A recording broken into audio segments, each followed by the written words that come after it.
Ek wil graag met jou 'n paar gedagtes oor dobbel deel vanoggend. Waarom dit verkeerd is om te dobbel en om aan loterykaartjies deel te neem. Die sukses van dobbelary is gebaseer op spesifieke sondes. As daardie sondes nie daar was nie, sou mense nie in die sonde van dobbelary geval het nie. Die sonde waarop dobbelary bou is die van materialisme, gierigheid, ontevredenheid, uitbuiting, luiheid, wantroue in God se voorsiening en daardie verskriklike onverantwoordelike rentmeesterskap, waar ek ook onverskillig is teenoor ander in nood. Ons lees 'n besonderse woord in Jesaja 65, vers 11 en vers 12 oor dobbelary. Dit help ons om te verstaan hoe die Here oor hierdie saak van dobbelary kyk. En ek lees vir jou in die 53 vertaling. Maar julle wat die Here verlaat, wat my heilige berg vergeet, wat 'n tafel dek vir die geluksgod en die mengsel inskik vir die godin van noodlot, ek sal julle bestem vir die swaard. Julle sal almal buig om geslag te word. Nou, om die tafel te dek beteken in hierdie sinskonstruksie om vir 'n afgod iets te bring. Om daardie wyn te vul is om wyn vir die afgod te bring. En die twee gode wat die volk van Israel op hierdie manier vereer het, was die een met die naam van geluk en die ander een noodlot. As jy 'n ander naam vir noodlot wil hê, is dit geluk of toeval. Die Here sê omdat jy voor hierdie dinge buig, gaan ek jou laat val voor die swaard. Nou, in die nuwe vertaling word die Hebreëse name Gad en Meni gebruik. Maar weet jy, noodlot kom van die Hebreëse woord meni. Dit beteken slegte geluk. Die woord vir Gad beteken geluk. Nou om in geluk te glo, weet jy, dit is nie waar nie.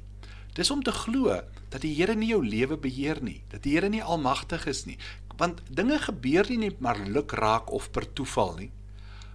As jy verstaan dat daar nie so iets soos geluk of kans bestaan nie, waarom gaan dobbel jy? Mense sê vir my, weet jy, ek het in my hand gespoeg, ek gaan nou gelukkig wees. Ek het my regte kleur teehemp aan. Daarom, as ek dit aan het, dan gaan ek gelukkig wees. Om op geluk en kans staat te maak, is afgoderry. Dit is wat Israel gedoen het. Jy pas nie dit op wat die Here vir jou gegee het nie. In Matteus 25 vers 14 gee die Here Jesus 'n gelykenis van 'n paar slawe vir wie die eienaar talente gee om te bestuur. Hy het aan die eerste een 5 talente gegee. En hy het vir die ander een 2 gegee, vir die ander een net 1.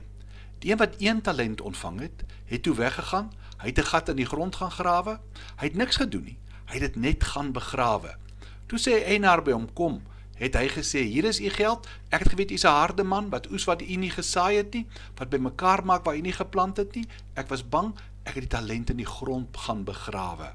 En dan sê sy eienaar vir hom, jy is 'n slegte en 'n lui slaaf, jy het geweet dat ek oes waar ek nie gesaai het nie, en pluk waar ek nie geplant het nie. En die aangrypende is, deur Jesus sê hy is 'n lui slaaf. Waarom het hy niks gedoen met wat die Here vir hom gegee het nie? Jesus sê hy was lui. Sy eienaar was nie tevrede dat hy dit nie verloor het nie. Die minste wat hy kon doen, hy kon dit in die bank gesit het. Dan sou daar minstens rente gewees het. Die punt was, hy moes iets gemaak het met dit wat die Here vir hom gegee het. Die Here wil hê, dit wat hy vir ons gee, moet ons gebruik tot sy eer en verheerliking. En ek wil hê moet lees dat hierdie slaaf 'n vreeslike straf kry. Gooi die nuttelose slaaf uit in die diepste duisternis daar buite. Daar sal hulle huil op hulle tande kners. Nou dink vir 'n oomblik. As daardie man in die verdoemenis gestuur is, net omdat hy dit wat hy gehaat het nie vermeerder het nie, wat gaan gebeur met die persoon wat dit wat hy gehaat het aktief vermors? Wat letterlik die geld uit sy kinders se mond uithaal, uit sy vrou se hande uithaal. Wanneer die Here jou 'n rentmeester maak, verwag hy dat jy dit wat jy het, tot sy verheerliking sal gebruik. Of jy nou eet en of jy drink, wat jy ook al doen, jy moet dit tot eer van die Here doen. In 1 Korintiërs 4 vers 2 skryf Paulus, dit word verwag van 'n diensknegt van die Here, dat hy getrou sal wees. En daarom wil ek jou konfronteer met hierdie sonde in ons dag. Jy kan nie gaan dobbel nie. Weet jy, ons word gebombardeer op die televisie, hoe vinnig kan jy ryk word? Maar jy kan nie met die God van noodlot of van geluk voor hulle gaan buig en dink dat dit wat die Here vir jou gegee het, tot sy eer opgepas sal word nie. Almal wat dobbel, verloor hulle geld. Die min wat partykeer wen, baie gou is dit weer uit hulle hande uit. want die seën van die Here rus nie daarop nie. Kom ons bid saam.